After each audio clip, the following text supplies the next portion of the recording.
Amis du scrap, bonjour, bienvenue sur ma chaîne Riel Scrap. Aujourd'hui je vais vous montrer comment faire ce genre de cascade. Alors c'est une cascade interactive qu'on a déjà vue. Forcément celle-ci vous la connaissez. Par contre je vais vous montrer cette cascade là mais sans la tirette. Et à la place c'est un volet qui va venir se refermer par-dessus, ce qui fait que à la présentation de la page d'album, on ne verra pas la cascade, ça sera complètement fermé et c'est le volet qui ferme l'ensemble qui servira de tirette pour la cascade interactive. Alors ne vous inquiétez pas, ça rend super bien, ça fait compliqué comme ça, mais en fait ça va être un tuto relativement rapide et c'est très simple. Je vous montre ça tout de suite.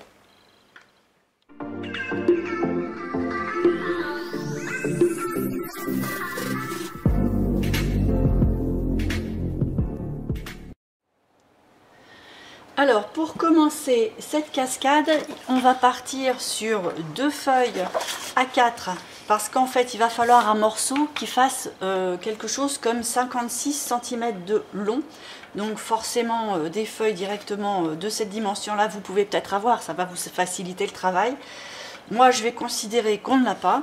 Donc on va partir sur deux feuilles A4. Et à partir de là, je vais mettre un petit point de repère à 1 cm tout le long pour savoir où mettre ma colle. Je mets la colle, je mets un tout petit peu de colle sur le bord pour être sûr que ça ne rebite pas. Je me cale sur des rayures ou sur une règle et je colle les deux feuilles comme ça, en suivant bien mon trait, en faisant bien attention que tout ça soit bien en ligne. J'applique et voilà, j'ai mon morceau de 56 cm. Alors avant de coller ces deux feuilles là dans le prolongement, vous les couperez toutes les deux dans le sens de la hauteur à une dimension de 16 cm et demi de large. Parce que là un A4 fait 21, donc il y a une petite bande à enlever, il nous faut 16,5. Quand on a les deux bandes de 16,5 de haut bien collées dans le prolongement, on obtient ça. À partir de là, il va falloir qu'on fasse des repères sur notre bande de papier. Donc le premier, à partir du bord, va être à 5,5. Ensuite, on va faire un repère avec 1,5 cm 6 fois. Donc en fait, on a 6 bandes de 1,5 cm.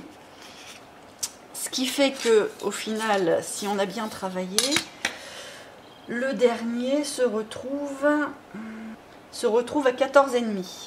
À partir du dernier pli, parce que ça, ce sont des traits de plis, donc vous pouvez prendre une tablette de rainurage pour faire tous vos plis. Sinon après, à partir du dernier pli, c'est-à-dire à 14,5, il va falloir faire un autre repère à 20 cm,7. Et après ce morceau là, alors ce morceau là il est beaucoup moins précis que les autres. Il faut entre 21,5 et 22. En fait, il va falloir qu'en rabattant, ce soit un petit peu plus long parce que moi, je vais certainement prévoir une découpe. Mais si on veut le faire droit, je le prévois toujours un petit peu plus long. Allez, on va dire 22 pour être tranquille. À partir de là, il faut refaire tous nos plis. Donc, il va falloir tout plier.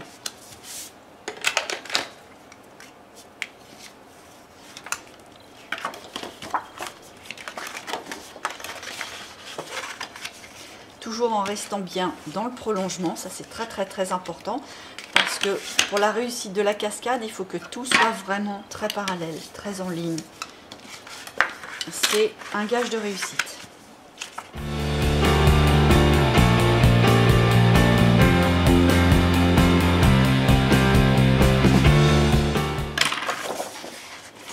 Voilà, on se retrouve avec une pièce qui ressemble à ça. Donc là, les 1, 2, 3, 4, 5, 6, les 7 plis qu'on a vraiment les uns à côté des autres à 1,5 cm de distance, on va les replier dans l'autre sens pour pouvoir avoir un système qui marche bien, qui soit bien flexible, enfin flexible, bien mou en fait. Voilà, comme ça on a quelque chose de vraiment très fluide, très flexible. À partir de là, on a besoin de se découper une pièce rectangulaire. Donc ça va faire toute la largeur d'un A4. Donc ça fait 21 cm de large et 5 cm de haut. Donc là, le principe, c'est la petite pièce, c'est la bande en fait qui va servir à emprisonner le système sur la page. Donc c'est une bande qui va se coller ici, sur la bande de 5 cm et demi, et qu'il va falloir venir coller de façon le plus centrée possible.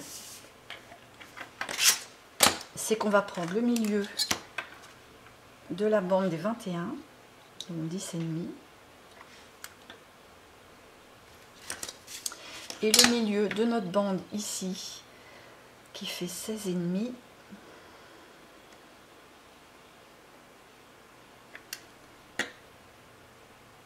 Voilà, un petit repère, c'est pour pouvoir caler vraiment notre bande pile dans le milieu.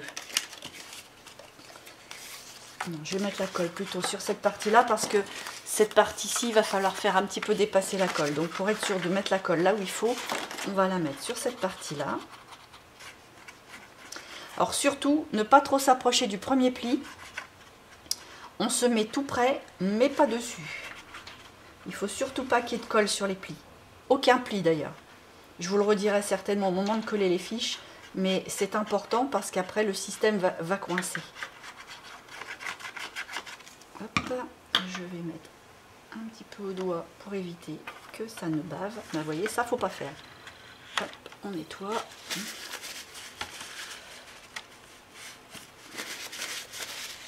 Et je viens caler ma petite bande avec mon repère du milieu. Donc je me cale le long de mon pli, mais en dessous du pli. C'est-à-dire qu'en fait, je suis vraiment au bord du pli, mais je le vois encore. Je vais vous montrer de plus près.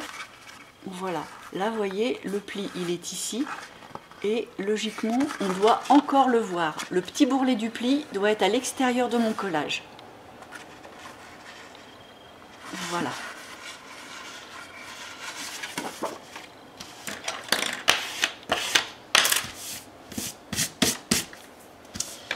Une fois qu'on a ça, on va mesurer à peu près 5 mm à partir du bord. Et on va faire un repère sur notre bande ici. Et on va faire un premier pli. Puis à 5 mm, un second pli. Pareil par ici. On va mesurer à partir du bord de ça 5 mm. On va faire un premier pli. Puis à partir de ce pli-là, encore un 5 mm et encore un pli. Ce qui fait qu'on se retrouve avec ça. Donc ça va nous faire un petit gousset d'aisance pour que ça se replie en dessous, mais ça va être plus large que la bande. Alors les 5 mm, c'est pas forcé, hein, c'est qu'il faut que ce soit un petit peu plus large, parce que quand le système va passer à l'intérieur, il faut qu'il y ait un petit peu de marge, parce que quand on le met vraiment juste à ras, c'est plus joli, mais alors la plupart du temps ça coince. J'ai vraiment voulu essayer en m'appliquant, et à chaque fois mon système il croche un peu.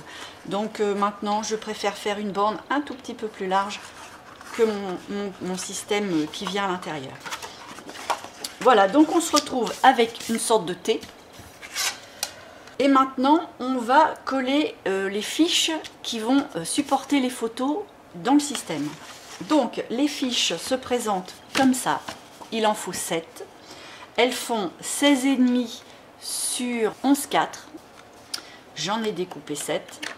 Alors, moi, j'ai arrondi les angles du bas, pas du haut surtout par contre, que du bas. C'est pas une obligation, hein, ça peut rendre très bien aussi avec les angles carrés.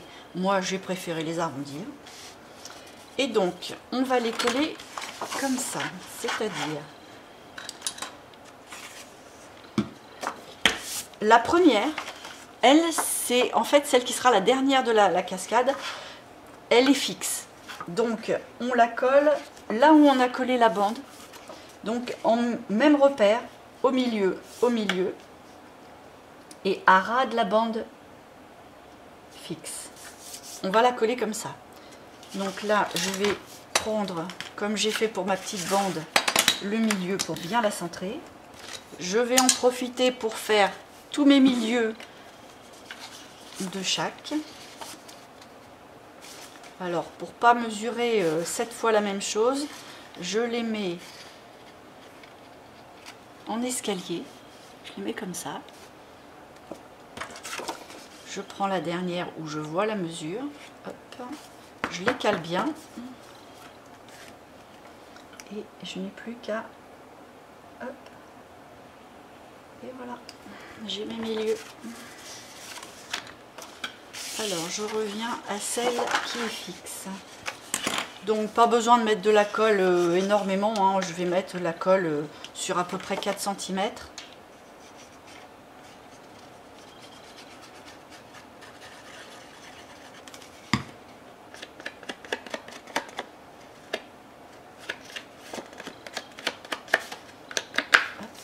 Et je viens donc la mettre au même endroit que ma fiche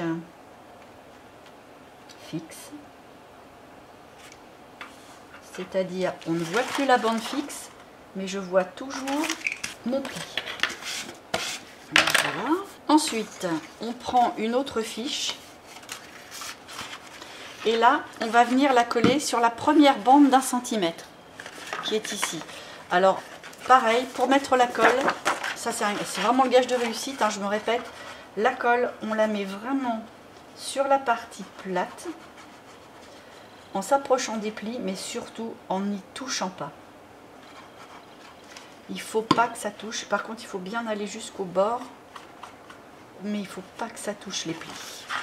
Et on vient prendre son milieu, se mettre au bord du pli, mais toujours de façon à ce qu'on le voit. On se cale bien par rapport à l'autre fiche, parce que bon, le milieu c'est bien, mais il faut aussi que tout soit bien en ligne.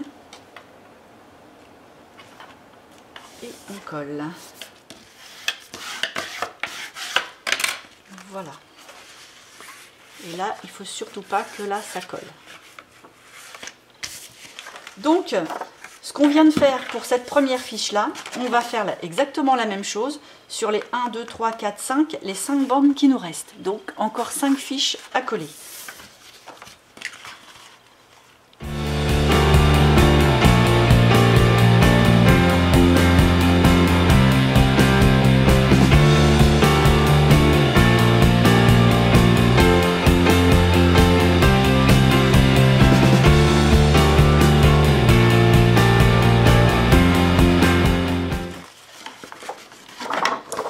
Voilà, toutes mes fiches sont collées.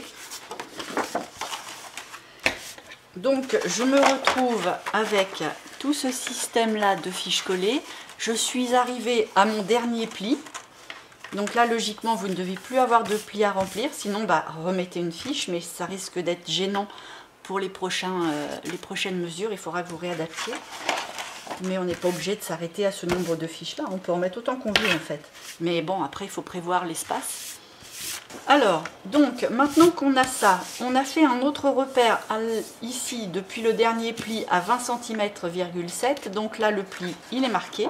Et on vient, alors quand on a le système bien comme ça, que je vous embrouille pas, avec les petites pattes qui viennent en dessous, on vient reprendre le bout du système et on vient le remettre en dessous, comme ça. Ce qui fait que au niveau du pli, à la fin de la cascade, c'est plié vers l'intérieur. Et le pli qu'on a fait à 20 cm,7 cm à partir du dernier pli, c'est-à-dire celui-ci, il a été marqué et on peut le replier. Ce qui fait que là, on ne voit plus la cascade et en fait, ça a été complètement entouré. Vous voyez ? Ça a été plié en dessous et ça revient par-dessus.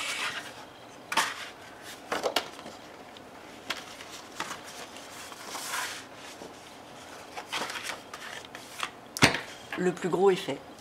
À partir de ce moment-là, il faut prendre une page, là où vous voulez l'installer, pour coller. Alors là, c'est un petit peu plus long, mais c'est parce que justement j'ai prévu. Pour coller les petites pattes qui reviennent en dessous. C'est-à-dire, vous avez le gousset de 5 mm forcément qui va ne pas être touché par la colle. Et les petites pattes qui nous restent, c'est ce qui va être collé à même la page. Et c'est la seule chose qui va maintenir le mécanisme. Donc il faut que ce soit bien collé. Alors avant de coller, moi les petites pattes, j'aime bien les biseauter un petit peu, histoire qu'elles ne dépassent pas. Donc quand je les biseaute, je coupe comme ça, c'est-à-dire que je m'arrête au premier pli pour pas entamer mon gousset.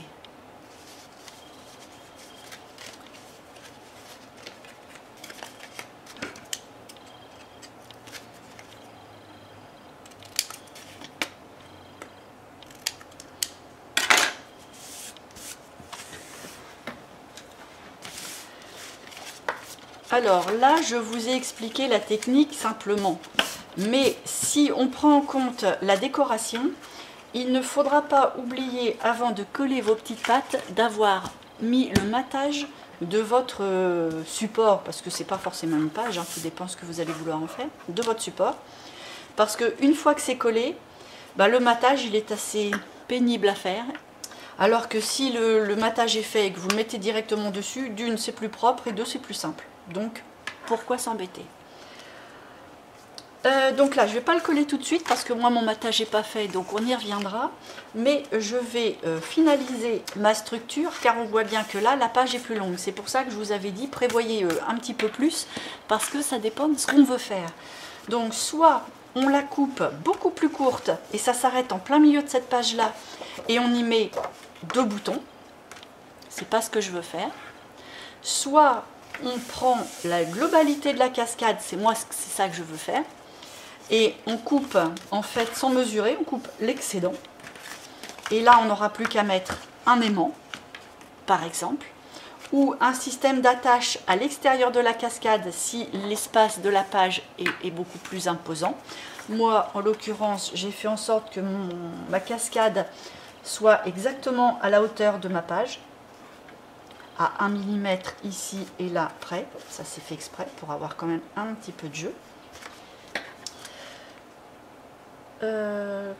Je vais caler mon pli à ras de ma page en bas et je vais couper tout ce qui dépasse. Et après, je n'aurai plus qu'à faire juste 2 arrondis, et encore non, même pas, je ne vais pas les arrondir parce que comme ça, je vais avoir un espace maté ici, un espace maté là. On ne verra pas la cascade et même à la limite par-dessus, je peux même rajouter quelque chose. Et quand on va ouvrir, en fait, on découvrira la cascade et ce sera une bonne surprise. Et à partir de là, hop, on tirera sur le volet et ça actionnera la cascade. Voilà, là logiquement le tuto il est terminé. Vous savez faire une cascade qui se ferme dans sa globalité. Je vais aller un petit peu au-delà dans la même vidéo pour vous montrer le résultat final avec la déco en dessous, une fois ça collé et une fois ça maté. Je ne vais pas le faire avec vous, mais je vais vous montrer le résultat, histoire d'avoir une petite idée du produit fini, entre guillemets. Voilà, ma petite cascade est installée sur ma page. Vu que j'ai maté les côtés de ma page, j'ai pu installer directement les 2 pattes à même le papier. Sur le petit retour de la patte, j'ai mis exactement le même papier que là. Comme ça, la petite patte se trouve un petit peu effacée. Là, ça la rend un peu invisible. Alors, j'ai mis mes petites danseuses sur le dessus. Là, ça s'ouvre. Alors, c'est aimanté. J'ai mis un aimant là et là. Donc, quand on ouvre la grande page qui finalement camoufle tout, hop, on voit bien la cascade. Je tire sur la patte et la cascade s'anime. Là, à l'intérieur, j'ai maté autant ce qui rentre dessous. Donc là, c'est maté tout ça. Et je l'ai mis avec le même papier qu'ici. Et puis j'en ai profité pour mettre un petit cadre avec des petits motifs puisque j'étais lancée. Et puis bah, comme j'avais fait 2 découpes pour avoir ces 2 couleurs là, bah, les 2 autres découpes je les ai inversées, je les ai mises ici. Voilà, donc j'en ai profité pour mater le dessus en entier et faire un cadre. Par contre là je ne mettrai pas de papier, je mettrai juste des petites bandes d'1,5 cm à peu près qui seront juste le bord. Donc, comme je n'ai pas réfléchi au papier vu que c'est pour un album et que c'est pas le sujet, je ne l'ai pas fait. Voilà, la petite cascade est terminée. J'espère que vous avez tout compris. Sinon, n'hésitez pas à me poser une petite question dans les commentaires, j'y répondrai. J'espère que tout est clair. J'espère que j'ai réussi à vous donner envie de la faire parce que franchement, ça rend super et c'est relativement simple à faire. Si c'est le cas, un petit pouce, puis je vous remercie d'avance. N'hésitez pas aussi à vous abonner à ma chaîne en actionnant la petite cloche qui se trouve à peu près par là, parce que d'autres vidéos sont forcément à venir. Déjà là, vous avez les prémices d'un album qui va commencer. Cet album là, par contre, je vais expliquer les tutos du début jusqu'à la fin. Alors ça va pas commencer tout de suite, mais ça devrait pas tarder. Je pense que ça devrait commencer fin du mois, début du prochain au plus tard. Voilà, pour ce petit pop-up là, tout est dit. Et moi, il me reste à vous dire à dans une prochaine vidéo.